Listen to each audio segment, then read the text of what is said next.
3:15 to 21. Again, from Philippians 3:15 to 21. All of us, then, who are mature, should take such a view of things. And if on some point you think differently, that too God will make clear to you. Only let us live up to what we have already attained. Join together in following my example, brothers and sisters. And just as you have us as a model, keep your eyes on those who live as we do.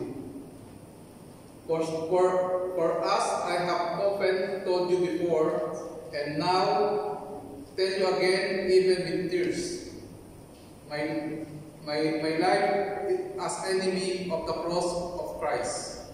Their destiny is destruction. Their God is their stomach, and their glory is in their name, shame.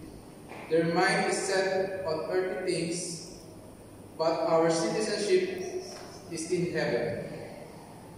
And we eagerly await a Savior from there, the Lord Jesus Christ, who, by the power that enables Him to bring everything under His control, will transform our lowly bodies so that they will be like His glorious body.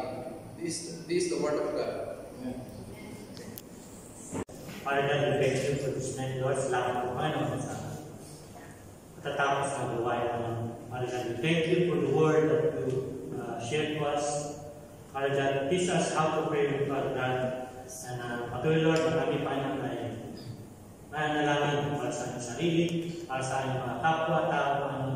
Lord, we declare that your goodness is running after us, Father God. We said in your word, Father God, we thank you, we magnify your name, Lord. And Father, we bless each and every one of us, Lord, as you strengthen us by your word.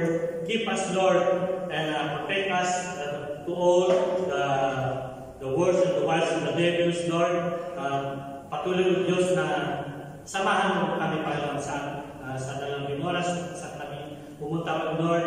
Patuloy na samahan mo kami, ingatan, Panginoon, sa kanya-kanyang tirahan, sa pag-uwi.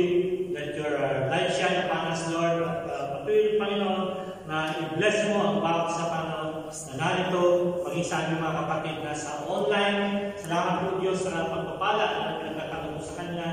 Higit sa Lord, ikaw ang lumuna, Panginoon. Kaya pangako mo, Diyos, uunahin namin ang kalooban ng pagwiran.